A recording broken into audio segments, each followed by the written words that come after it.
Hello guys, कैसे हो आप सब। आज हम पढ़ने वाले हैं मैक्रो इकोनॉमिक्स का topic. First of all, macro economics क्या होती है। अगर मैक्रो इकोनॉमिक्स की बात करें कि किसने डेवलप किया है, तो रागनर फ्रीज जो ओस्लो यूनिवर्सिटी में काम कर चुके इकोनॉमिस्ट रह चुके हैं, 1933 की ये बात है। उसने जो है इकोनॉमिक्स को पहली बार दो पार्ट्स में डिवाइड किया। फर्स्ट है माइक्रो इकोनॉमिक्स एंड सेकंड है मैक्रो इकोनॉमिक्स। माइक्रो इकोनॉमिक्स क्या होता है। Micro economics it studies economic problem at individual level. जब हम इंडिविजुअल लेवल पे कोई प्रॉब्लम को सॉल्व करते हैं तो वो माइक्रो इकोनॉमिक के अंडर आती है। और मैक्रो में हम एग्रीगेट लेवल, जब पूरी कंट्री की पूरी होल उसकी बात करते हैं तो वो मैक्रो इकोनॉमिक में आती है। माइक्रो इकोनॉमी में देखें तो economic problem of a consumer. Example देखा, जैसे कोई कंज्यूमर की अगर इकोनॉमिक प्रॉब्लम को सोल्व करना है या प्राइस डिटरमाइन करना है किसी फर्म का, तो ये सब प्रॉब्लम जो है हमारी माइक्रो इकोनॉमिक के अंदर आती है और इसको हम प्राइस थ्योरी भी बोलते हैं। मैक्रो इकोनॉमिक जैसे कि बताया है वो एग्रीगेट लेवल पर काम करती है, जैसे कि जो एंटायर इकोनॉमिक को कंसिडर करती है।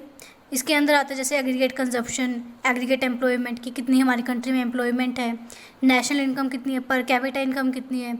ये सब चीज़ें जो है हमारी मैक्रो इकोनॉमिक में आती हैं।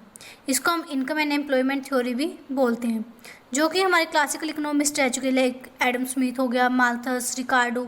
इन सब ये जो हैं हमारी एग्रीगेट प्रॉब्लम्स को सोल्व करते हैं।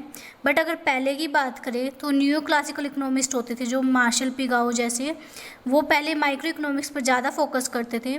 लेकिन बाद में जैसे कि जेएम केन्स ने अपनी बुक जो है पब्लिश की, general theory of employment, interest and money, उसके बाद से जो इकोनॉमिस्ट हैं उनका रुझान भी माइक्रो इकोनॉमिक्स में स्टार्ट होना हो गया।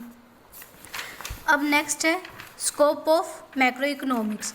अगर स्कोप में बात करें तो फर्स्ट आता है थ्योरी ऑफ नेशनल इनकम। अब मैक्रो इकोनॉमिक्स में बताया जैसे वो पूरी एंटायर इकोनॉमी को कंसिडर करती है, तो नेशनल इनकम हमारा पूरी कंट्री का जो है एक मेन काम है। तो इसलिए जो ये किस चीज़ में आता है, मैक्रो इकोनॉमिक्स में। Macro economics study the concept of national income, it's different elements, method of measurement and social accounting. National income हम क्या देखते हैं, नेशनल इनकम कैसे कैलकुलेट करना है, उसके कौन से एलिमेंट इंपॉर्टेंट है, क्या क्या एलिमेंट्स होते हैं, मेज़र कैसे करना है, ये सब हम नेशनल इकोनॉमिक में, नेशनल इनकम में पढ़ते हैं।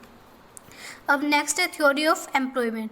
थ्योरी ऑफ एम्प्लॉयमेंट में ये देखते हैं कि एक इकोनॉमी में कितने एम्प्लॉयमेंट है और कितने अनएम्प्लॉयमेंट, यानी कितने तो रोजगार हैं, कितने बेरोजगार हैं। इन सब की जो थ्योरी है, ये जो सब स्टडीज़ है, ये सब हमारी मैक्रो इकोनॉमी में आती है। कौन कौन से फैक्टर जो है हमारी एम्प्लॉयमेंट को अफेक्ट कर रहे हैं, कौन से नहीं कर रहे हैं, इसके लिए हम इफेक्टिव डिमांड, एग्रीगेट सप्लाई, ये सब इसमें रीड करते हैं। नेक्स्ट आती है theory of money. Theory of money में ये देखते हैं कि हमारी डिमांड में कितना चेंज आ रहा है, सप्लाई ऑफ मनी कितनी बढ़ रही है, घट रही है, उसका एम्प्लॉयमेंट पे क्या इफेक्ट पड़ रहा है, ये सब हमारे थ्योरी ऑफ मनी के अंदर आता है। Macroeconomics therefore studies function of money and their theories relating to.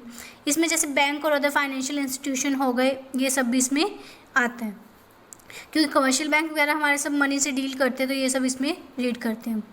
Next है theory of general price level.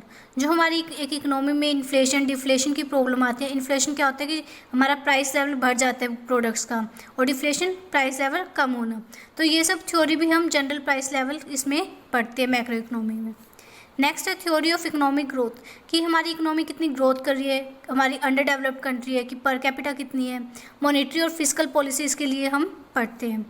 And last one है theory of international trade. International trade में हम ये देखते हैं कि एक कंट्री जो है कितना एक्सपोर्ट कर रही है, कितना इंपोर्ट कर रही है, कौन कौन से ट्रेड बैरियर्स हैं, क्या चीज़ हमें रिक्वायरमेंट है इंटरनेशनल ट्रेड के लिए। तो ये सब हम मैक्रो इकोनॉमिक्स पे पढ़ते हैं, क्योंकि मैक्रो इकोनॉमिक्स क्या करते हैं, एंटायर इकोनॉमी को कंसिडर करते हुए देखते हैं, और माइक्रो क्या था, एक इंडिविजुअल लेवल की प्रॉब्लम देखते हैं। तो ये सारी चीज़ें जो हैं वो हमारी एक पूरी कंट्री के लिए कंसिडर करते हैं, तो इसलिए मैक्रो इकोनॉमिक में आती हैं। इसके बाद है हमारा topic 4 sectors of macro economy, कि एक मैक्रो इकोनॉमिक्स में कौन कौन से 4 सेक्टर हैं। फर्स्ट है प्रोड्यूसर सेक्टर। प्रोड्यूसर सेक्टर कौन होता है, जो हमारी गुड्स और सर्विसेज को प्रोड्यूस करते हैं। ये क्या करते हैं, दिस सेक्टर बाय और हाईएस्ट फैक्टर्स ऑफ प्रोडक्शन। जो हमारे फैक्टर ऑफ प्रोडक्शन होते हैं, 4 फैक्टर ऑफ प्रोडक्शन सबने पढ़ रखा है, land, labour, capital and entrepreneurship. अब इनको बाय करके वो क्या करते हैं, हाउस होल्ड सेक्टर को सर्विसेज प्रोवाइड करते हैं, गुड्स प्रोवाइड करते हैं। एंड देन ये सेक्टर क्या करते हैं, गुड्स और सर्विसेज को प्रोड्यूस करके, यानी जो भी हमारे फैक्ट्री इनपुट्स और नॉन फैक्ट्री इनपुट्स हैं, इनको यूज़ करके हाउस होल्ड सेक्टर को ये सामान बेचते हैं। Sold this goods and services to the household sector to fulfil human needs, जो भी ह्यूमंस की नीड होती है। नेक्स्ट है household sector. Household sector क्या करते हैं, जो भी प्रोड्यूसर सेक्टर गुड्स प्रोड्यूस करता है, गुड्स सर्विसेज प्रोड्यूस करता है, वो हाउस होल्ड सेक्टर क्या करता है, कंज्यूम करता है, एंड इसके बदले वो उसको क्या करते हैं, रिवॉर्ड देते हैं। This sector contributes in the production of goods and services by providing factor inputs and receive factor income. ये क्या करते हैं, फैक्टर इनकम प्रोवाइड करते हैं, और प्रोड्यूसर सेक्टर क्या करते हैं, फैक्टर इनकम रिसीव होती है as a reward for their factor services, जो भी उन्होंने सर्विसेज प्रोवाइड की है। अब गवर्नमेंट सेक्टर क्या होता है, हाउस होल्ड सेक्टर से तो क्या लेते हैं, टैक्स लेते हैं in the form of direct taxes. अब जो भी गुड्स परचेज किया वो उस पर डायरेक्ट टैक्स पे करेगा, जो भी उसकी इनकम होती है, और प्रोड्यूसर सेक्टर से इनडायरेक्ट फॉर्म में टैक्स लेते हैं। अब सपोज कोई गुड्स की जो है 100 रुपये का है, तो उस पर 20 रुपये सपोज टैक्स है, तो क्या हो गया 120।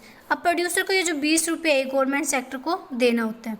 और हाउस होल्ड सेक्टर कैसे गवर्नमेंट सेक्टर की हेल्प करता है, अब उसकी इनकम जो है 200 रुपये है, तो उसका सपोज 10% जो है इनकम गवर्नमेंट को जाएगा एज अ डायरेक्ट टैक्स, तो 20 रुपीज़ क्या हो गया, डायरेक्ट टैक्स, जो कि गवर्नमेंट को जाएंगे।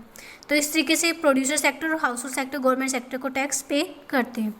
This sector provide and government sector अब क्या प्रोवाइड करता है, प्रोड्यूसर को और हाउस होल्ड सेक्टर को सब्सिडीज़ प्रोवाइड करता है। अब गवर्नमेंट ले रहा है तो कुछ देगा भी इनको, तो गवर्नमेंट क्या देता है, इनको सब्सिडीज़ देता है। अब सब्सिडीज़ कैसे दे सकता है, वो किसकी फॉर्म में देगा, जैसे ओल्ड एज पेंशन होगी, स्कॉलरशिप होगी, तो इस वे में जो है गवर्नमेंट सेक्टर प्रोड्यूसर और हाउस होल्ड की हेल्प करता है।